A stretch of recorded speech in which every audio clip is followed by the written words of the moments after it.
Voice of the Sea, learning from experts across the ocean. Welcome to Voice of the Sea.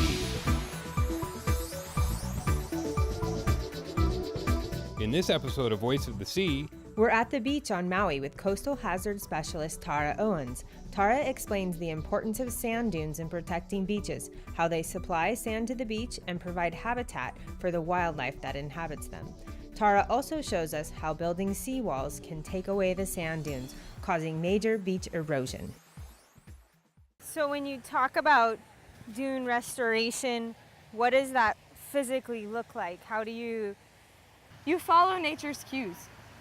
You find out, you'll start to see where sand begins, wind-blown sand, it blows down the beach and it starts to mound up. Mm-hmm. And you can take advantage of that.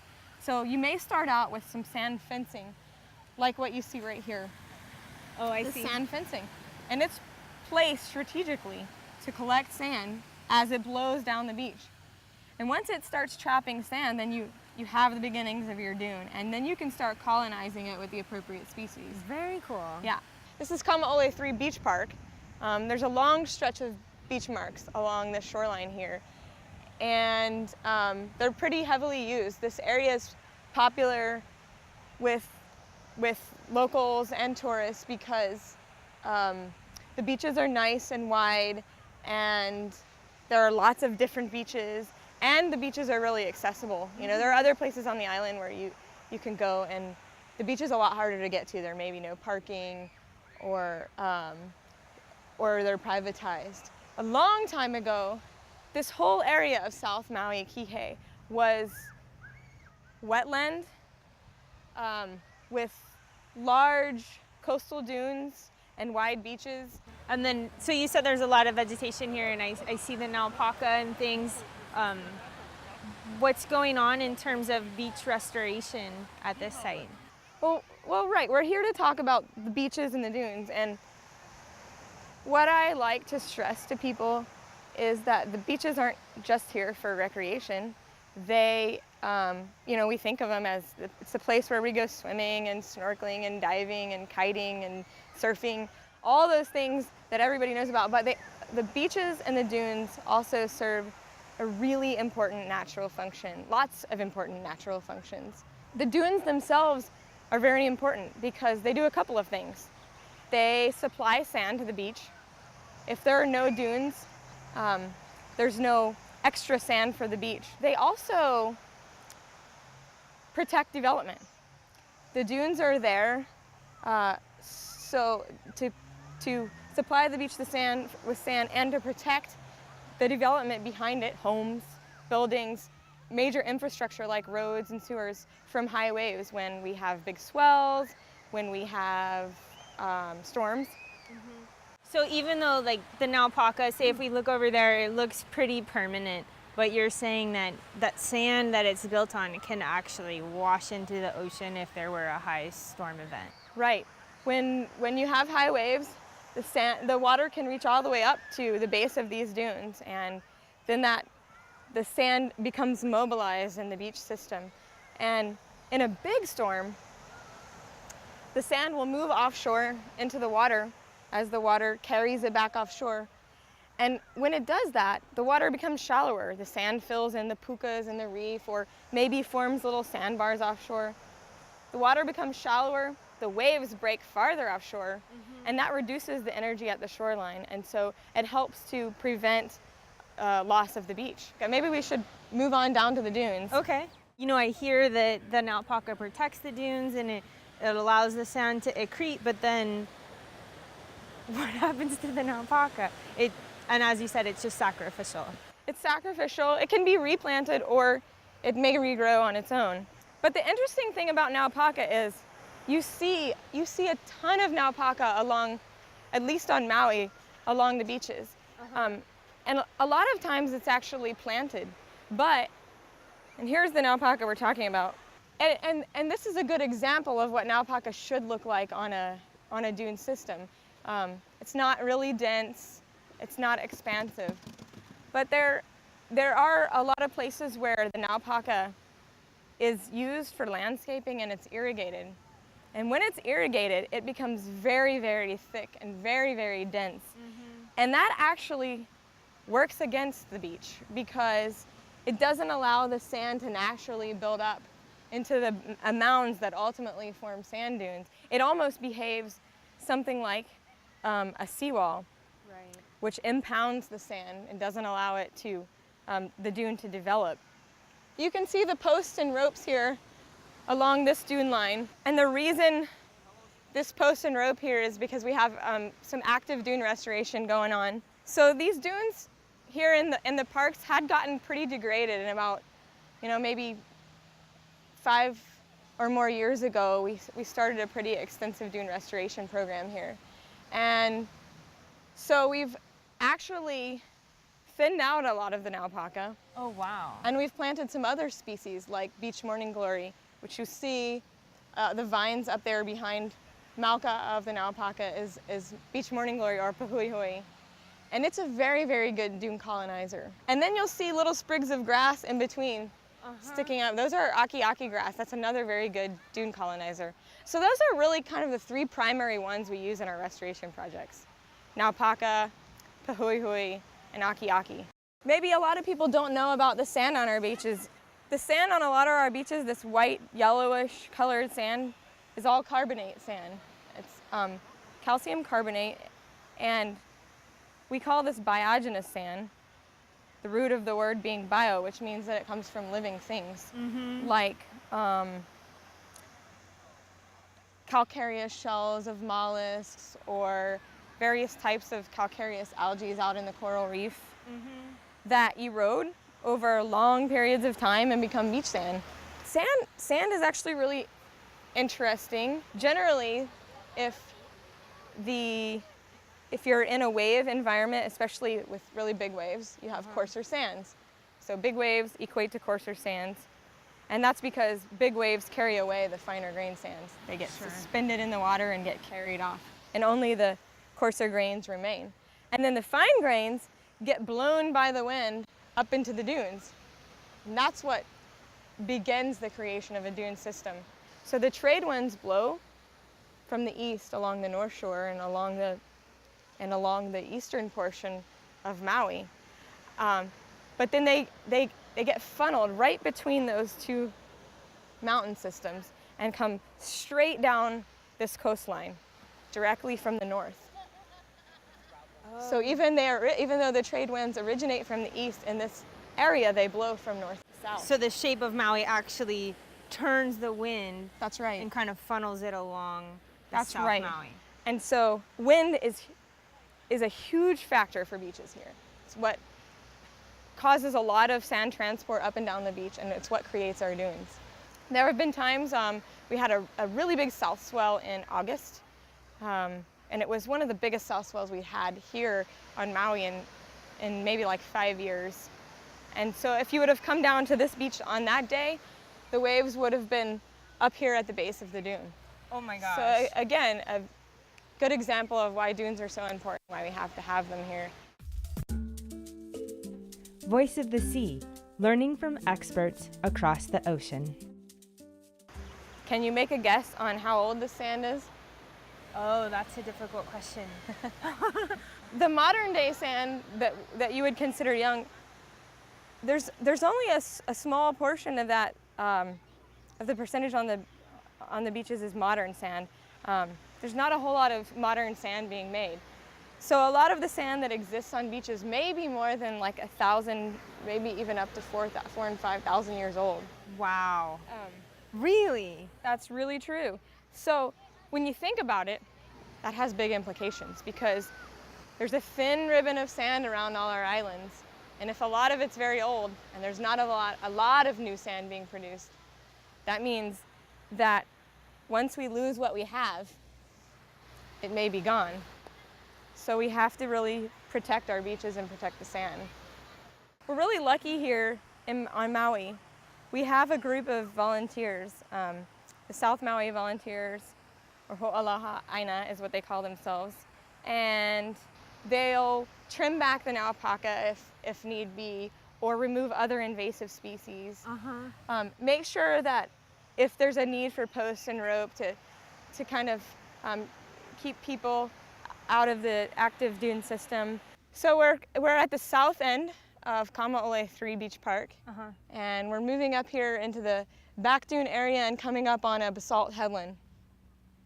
And it's another good place to point out one of the other really critical functions of dunes, which is habitat for certain, in this case, seabird species. And there's one really important one that has, I know for a fact there's some nests, burrows up here called the shearwater.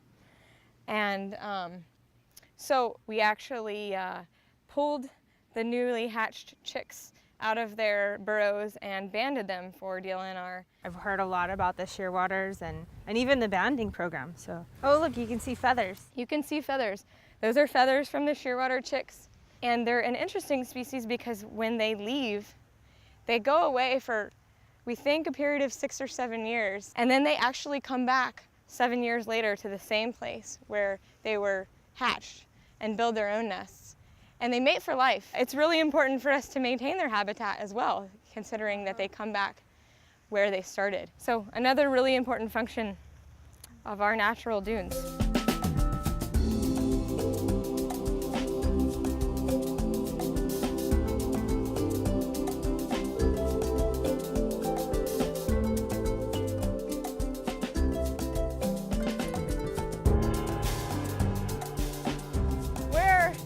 On the north shore of Maui.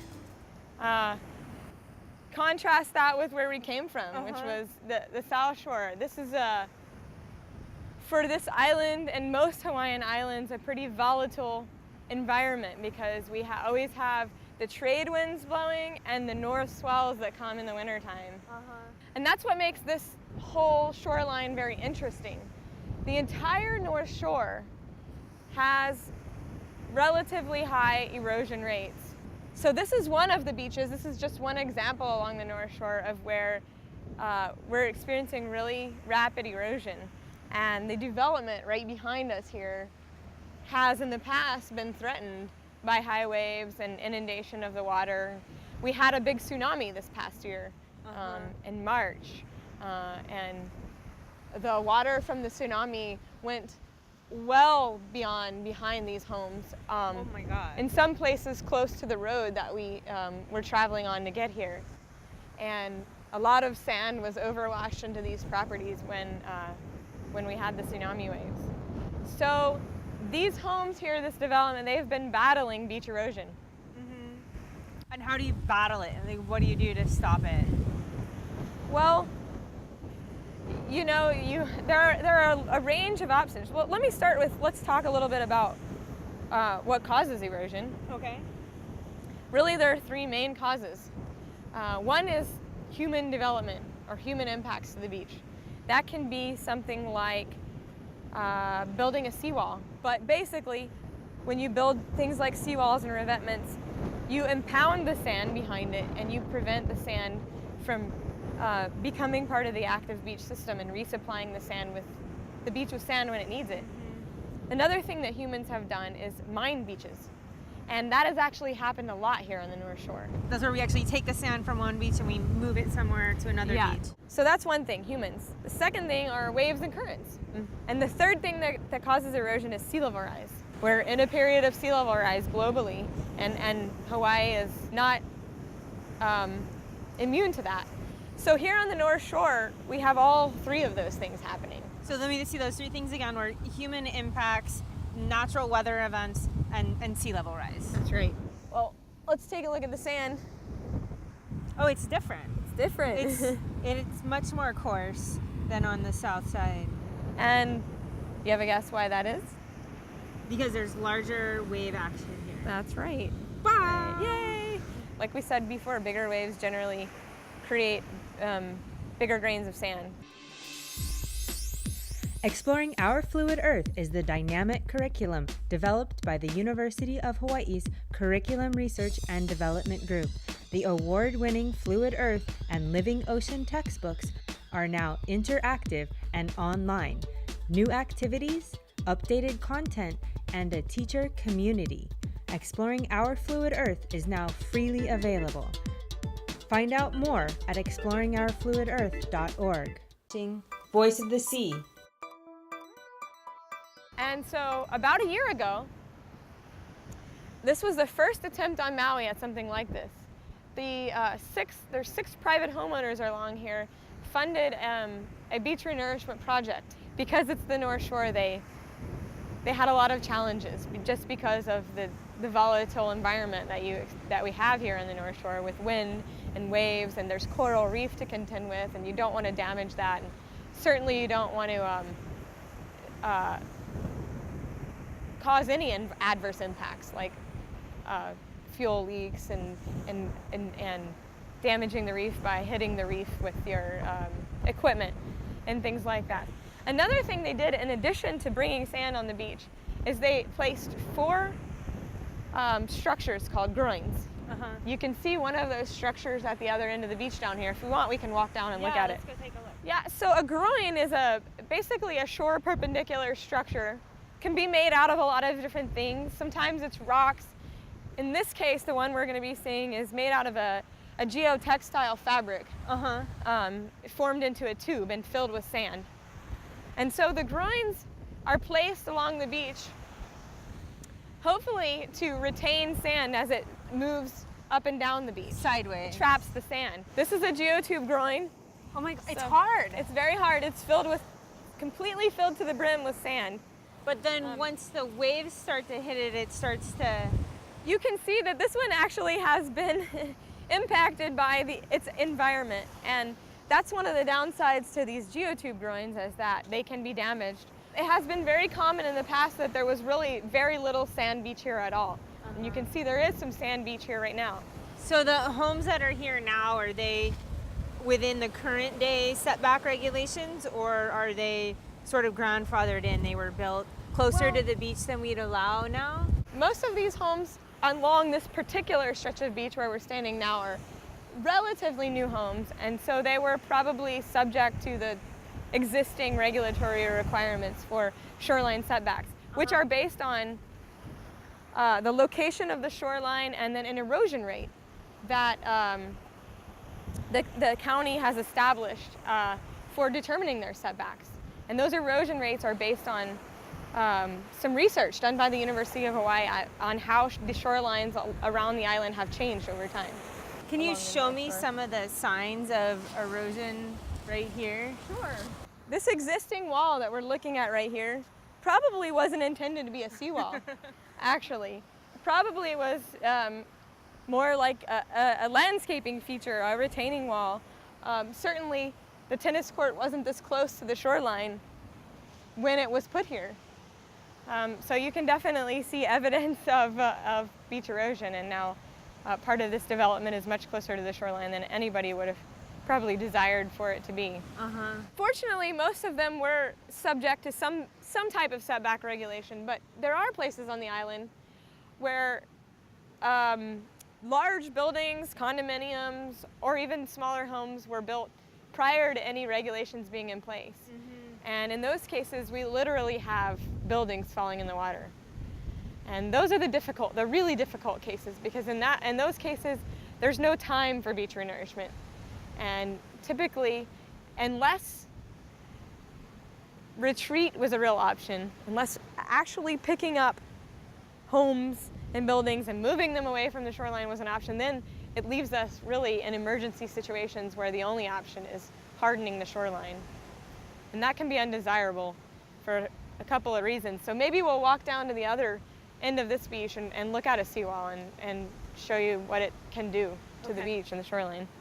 So we talked earlier about the tsunami and how it came through these houses. Yeah, so I actually believe that the tsunami may have benefited some of these properties along the North Shore. You can see the piles of sand right here, almost forming what appears to be almost like a dune. And what I think happened, and maybe contributing to why the beach is in such good condition right now, is that the tsunami wave was actually able to dredge up some of the deeper sands offshore that normal waves wouldn't be able to carry with it and pushed it back up onto the beach. And a lot of that sand overwashed into the private developments, into the yards, and then we pushed that sand back up onto the beach, and that's the piles of sand you see here. Let's take a look at this seawall. this foundation of this home has been exposed for a while, and it appears that either the project here with the groins and the renourishment, or the combination of that project with the addition of sand from the tsunami have really filled in this area with a lot more sediment than existed here before. And for now, it looks like the home is protected, at least for the short term. A lot of the seawalls along this particular stretch of shoreline have been in place for a long time. And what you'll notice is that in front of the seawalls, there's no beach. There's no beach. That's what I've learned from listening to you guys over the years, and is that every time they build a seawall like this, the beach goes away. And then if you look next door where there's no seawalls, there's a beautiful beach. Yeah. And it's so counterintuitive. We build these walls to protect our beach, but it actually makes the beach go away.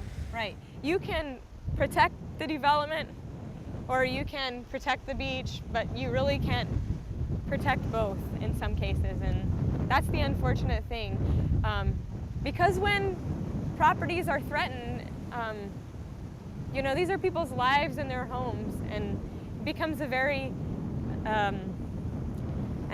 for the regulators, it becomes a very difficult decision moment. What do you do? Right. Do you protect the development, or do you protect the beach? Because what happens when you build a seawall is that, you'll remember we talked about how sand dunes are so important with supplying sand to the beach, or just having sand available to the system, even if it's not in the form of a dune. Right. Once you build a wall, you're impounding all that sediment behind it, so it's no longer available to naturally replenish the beach. In addition to that, when the waves interact with the wall, they reflect off of it, and all of that wave energy carries the sand away with it. Sure. And so that's what ultimately results in the loss of the sand. Because the sand is normally porous, so the water can go through it and it dissipates, but the rocks are not porous. That's right, exactly. I never thought about it like that before. Thank you so much for taking me around today and showing me the different parts of Maui and the beach issues you're dealing with. If there are people who want to learn more about helping to restore the beach, or what they can do with their own property, or even just about the rules and regulations, where can they go? That's a really good question. Thanks for having me. It's been really fun. Again, if you go to the Sea Grant website, there's a breakdown of our staff by island, and then and by topic, like coastal hazards. And so you can find the people you need for the island you live on. Perfect. Thank you so much. All right. Thank you.